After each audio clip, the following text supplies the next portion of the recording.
लड़ाई हो गई है और इसको लड़ करके जीतना बहुत जरूरी हो गया है सनातनियों के लिए। किसकी जीत है और किसकी हार है ये सनातन धर्मी जनता है। अभी इसको अपना निर्णय लेना बाकी है, इसलिए उस निर्णय के पहले हार जीत की घोषणा मत करिए। हार जीत की घोषणा होगी, सनातनी जब निर्णय लेगा तब घोषणा होगी कि कौन हारा कौन जीता हुए। लेकिन सब दुख छोटे हो गए। ये जो प्रयाग की धरती पर दुख मिला उत्तर प्रदेश की सरकार के द्वारा और सीधे आदित्य योगी नाथ, क्या नाम है, योगी आदित्यनाथ के द्वारा, ये सबसे बड़ा दुख सनातन धर्मियों को हो गया।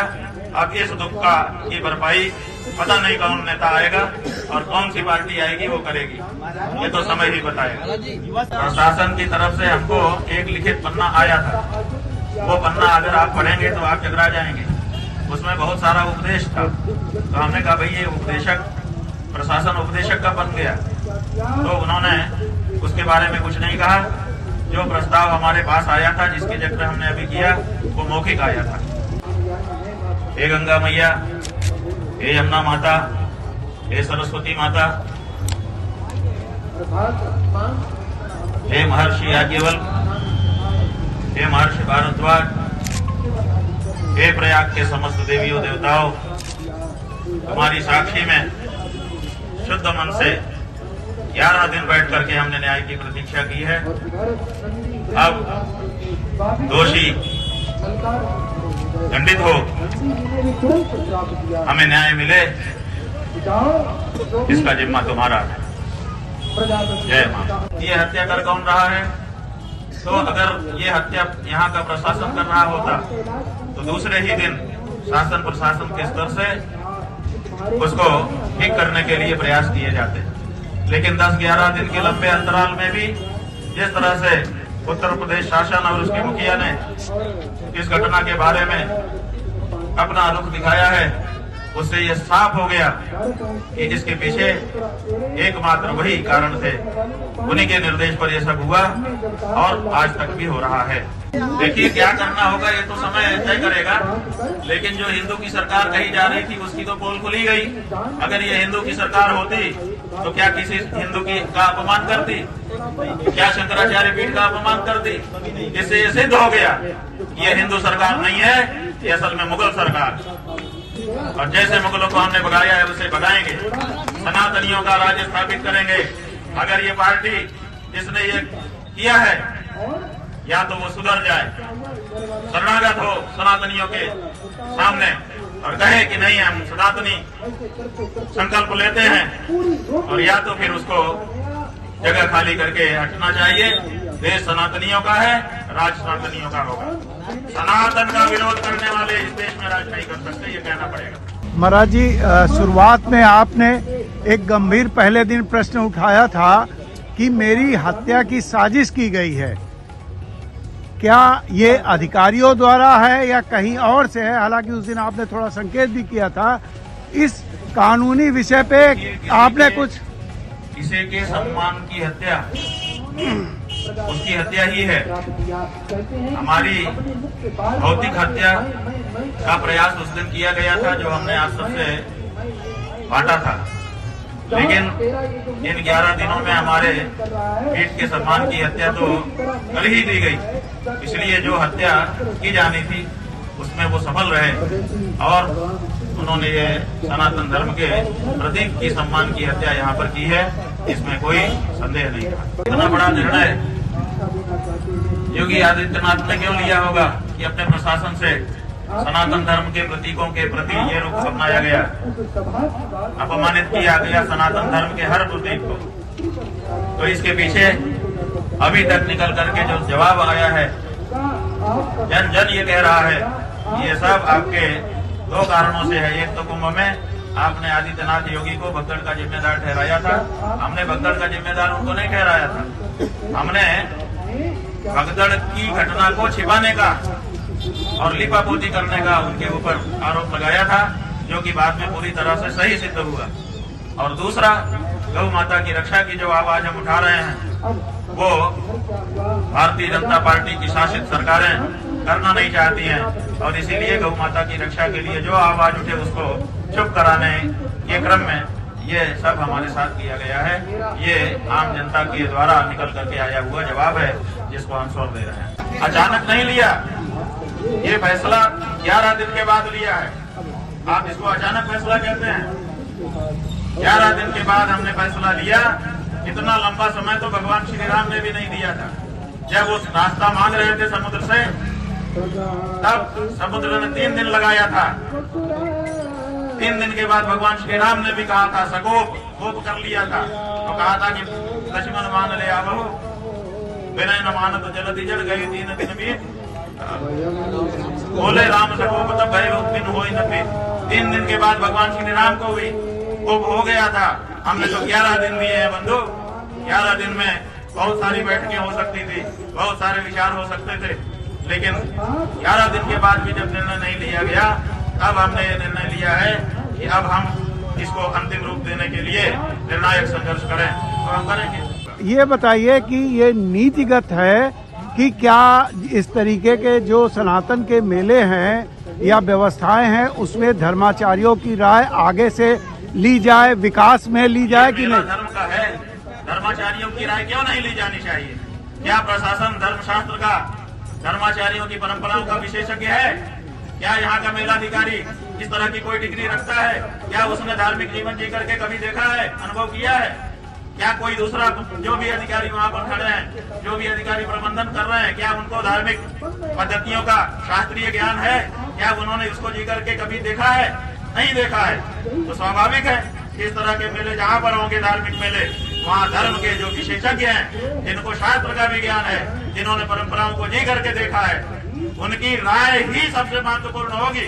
उनकी राय का सहयोग ये लोग करेंगे।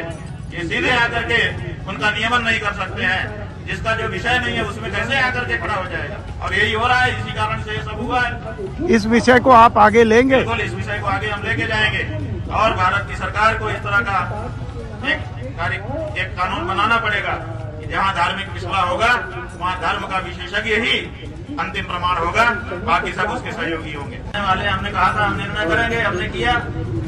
इसमें दूसरा कोई क्या बता सकता है? प्रशासन और सरकार ने जो प्रस्ताव भेजा, आप बताइए, वो हमको सुविधा दे रहे हैं कि आपको हम पालकी में ले जाके ना लाएंगे। क्यों ले जाओगे? जब हम पालकी में तुम्हारी तरफ से जाना गलत था तो क्यों ले जाओगे? और दूसरे, हम आगे के लिए चारों शंकराचार्यों की एसओपी बनाते हैं। जब तुम ये बना सकते थे तो तुमने पहले क्यों नहीं किया? और जो मारपीट किया है, जो अपमान किया है, उसके बारे में एक शब्द नहीं। इसका मतलब कि मारपीट करवा के बच्चों का हम माहौल बनाएं और अपने सुविधा ले लें। ये हमारी अंतरात्मा पर कितनी बड़ी चोट वो पहुंचा रहे हैं अपने प्रस्ताव से। क्या इस प्रस्ताव को कोई भी चेतनावान व्यक्ति स्वीकार कर सकता था?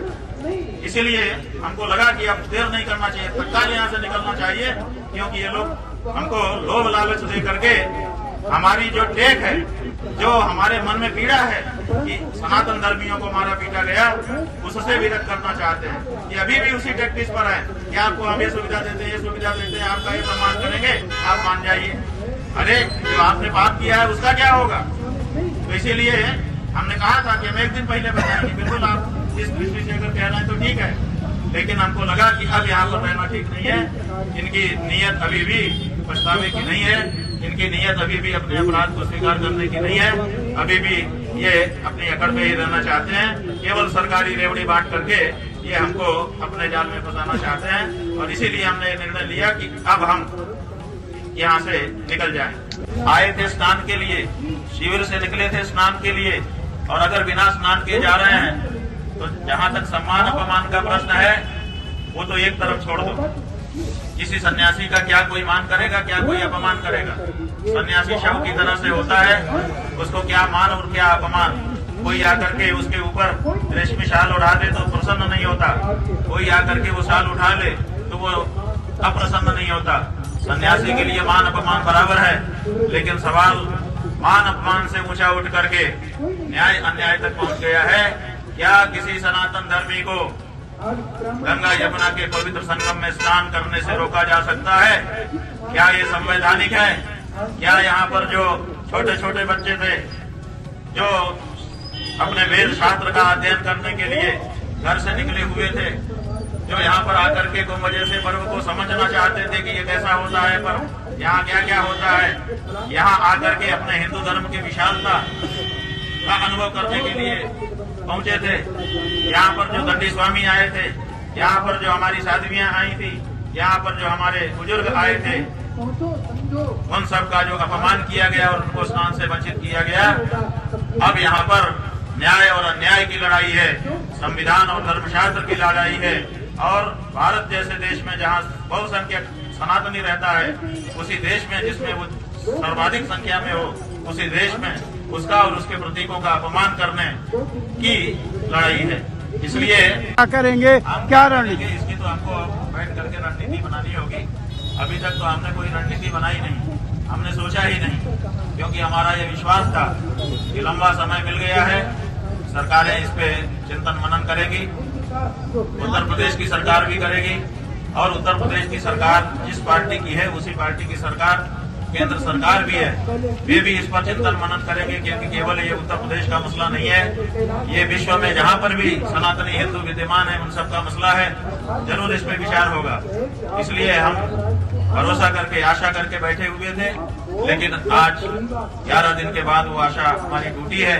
और इसीलिए अब इस बारे में हम जो हमारे सहयोगी लोग हैं, चिंतक लोग हैं, उनको बुलाएंगे और बुला करके उनके साथ बैठेंगे और एक रणनीति बनाएंगे और उसकी घोषणा आपके माध्यम से करेंगे।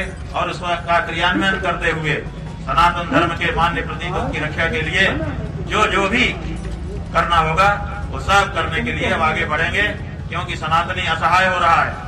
हिंदू हिंदू की बात तो कही जा रही है, लेकिन असली हिंदू जो सनातन धर्म को मानने वाला है, जो वेद शास्त्र को मानने वाला है, जो नदियों में स्नान को पुण्य मानता है, जो भगवान के प्रति भरोसा रखता है, ऐसे जो हमारे सनातन धर्मियों हैं, उनकी सुध लेने वाला कोई नहीं है। जहाँ देखो धड़ल्ले से मंदिर तोड़े जा रहे हैं, जहाँ देखो वहीं पर संतों का अपमान किया जा रहा है, जहाँ देखो वहीं पर सरकार चढ़ाई कर रही है। वृंदावन में देखिए, हमारे मंदिर में जहाँ पर एक परंपरा स्थापित है, जहाँ पर परंपरा से भगवान की पूजा अर्चना होती है, वहाँ के गोस्वामियों को मारपीट करके, बदनाम करके, धक्का मार करके, पुलिस को आगे करके उस मंदिर को अपने कब्जे में लेने के लिए सरकारें प्रयास कर रही हैं। सरकारें जब धर्म निरपेक्ष हैं, तो धार्मिक परिसरों में उनका क्या काम है?